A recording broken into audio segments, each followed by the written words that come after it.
সম্মানিত ভিউয়ার্স, আসসালামু আলাইকুম। আশা করি সবাই ভালো আছেন। আলহামদুলিল্লাহ, আমিও ভালো আছি। আজ 13ই নভেম্বর, 28শে কার্তিক, রোজ বুধবার। আজকে আপনাদেরকে নিয়ে আসলাম এই যে আমাদের পেঁয়াজের দানার যে জমি, এটা দেখানোর জন্য। এই যে এটা পেঁয়াজের দানার বয়স আজকে 8 দিন। এখানে আমি সিড পানি দিয়ে ভিজাইছিলাম, সেজন্যই দানাগুলো সুন্দরভাবে দ্রুত বের হয়ে আসছে। আপনারা জানেন যে এটা সিডের উপকারিতা অনেক, কারণ এই দানাগুলা সিড দিলে পরে যে মাটিটা চাপা পড়ে না, সুন্দরভাবে থাকে। এর জন্যই মূলত দানাটা তাড়াতাড়ি বের হতে পারে। এবং যেটা ঢালাও সেচ দিলে পরে উপর থেকে এই মাটিগুলো আটকে যায়, সেজন্য পেঁয়াজের দানাগুলো নিচ থেকে একটু বের হতে সময় লাগে এবং অনেক দানা নষ্ট হয়ে যায়। এই যে আমার পেঁয়াজের দানার বয়স 8 দিন।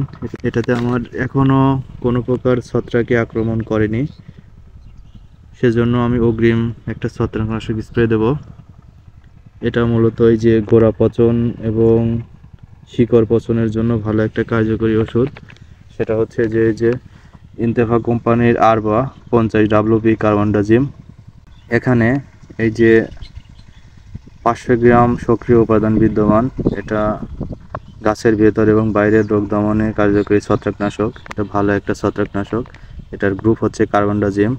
এটা আমি পার লিটারে 2 গ্রাম হারে 8 শতক জমির জন্য 16 লিটার পানি ব্যবহার করব।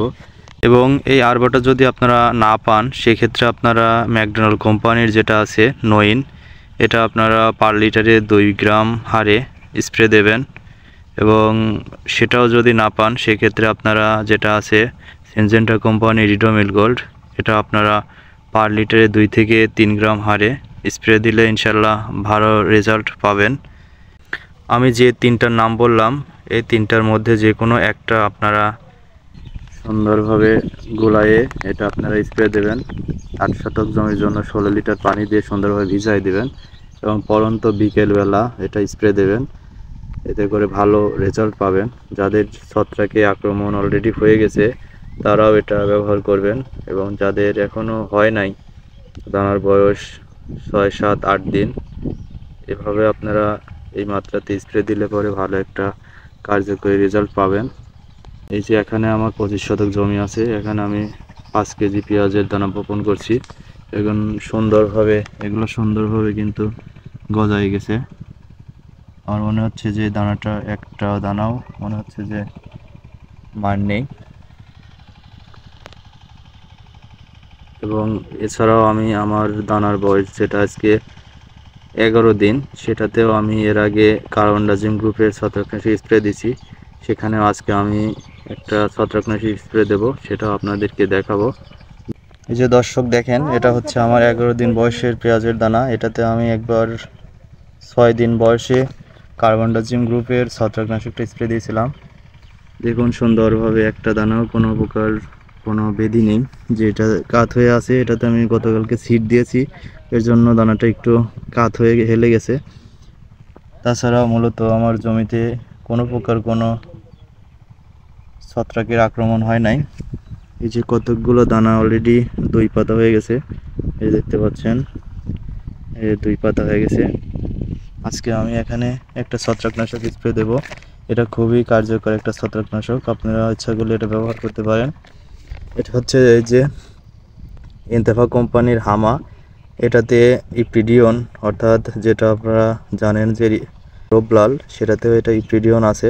এটা 17.5% ইপ্রিডিয়ন আছে। এবং পাশাপাশি কার্বনডাজিম যেটা 35%। এখানে এই যে দেখেন ভালো করে প্যাকেটের গায়ে লেখা হামা 52.5 WP। এটা ইপ্রিডিয়ন 17.5% এবং প্লাস কার্বনডাজিম 35%। এই যে দেখেন এখানে প্রতি কেজিতে 150 গ্রাম ইপ্রিডিয়ন এবং 350 গ্রাম কার্বনডাজিম সক্রিয় উপাদান বিদ্যমান। এটা সুন্দর একটা ছত্রাকনাশক। এই যে দেখেন, এটাও পেঁয়াজের উপর লাইসেন্স করা। এটাও আপনারা পার লিটারে 2 গ্রাম, 1.5 থেকে 2 গ্রাম হারে আপনারা এটা ব্যবহার করতে পারেন। তবে 2 গ্রাম হারে ব্যবহার করলেই ভালো একটা রেজাল্ট পাওয়া যাবে।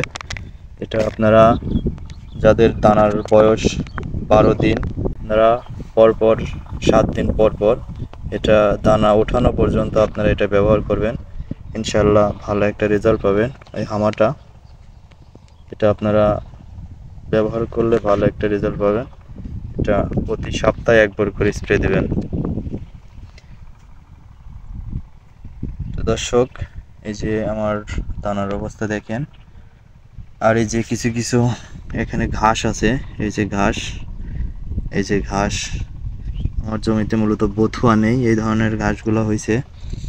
এই ঘাসগুলা আর এই যে ভাদাইলে ঘাস, এটা তো কোনো বিষে যাবে না, এটার জন্য আমি লেবার ব্যবহার করব, এটা উঠাই দেব। এবং যে ঘাসগুলো, এই ঘাসগুলো দেখতেছেন, এটার জন্য আমি যে আগাছানাশক আছে এটা স্প্রে দেব। এটাও আপনাদের সঙ্গে শেয়ার করব যে কি ধরনের আগাছানাশক আমি এখানে স্প্রে দেব, সে ভিডিও আপনাদেরকে দেব। আপনারা ভিডিওটা কন্টিনিউ করবেন। দর্শক, আজকে আমি আরেকটা ভিডিও দেব, সেটা হচ্ছে যে আমি তো কয়েক ধরনের পেঁয়াজের দানা জমিতে বপন করছি, সেটা কি ধরনের গজাইছে সেটাও আপনাদের সঙ্গে শেয়ার করব। সে ভিডিওটা আপনারা দেখবেন, ইনশাল্লাহ উপকৃত হবেন। যে কোন পেঁয়াজের দানাটা কীরকম গজাইছে সেটা আপনাদেরকে দেখাবো। দর্শক মণ্ডলী, ততক্ষণ পর্যন্ত সবাই সুস্থ থাকবেন, ভালো থাকবেন। আসসালামু আলাইকুম।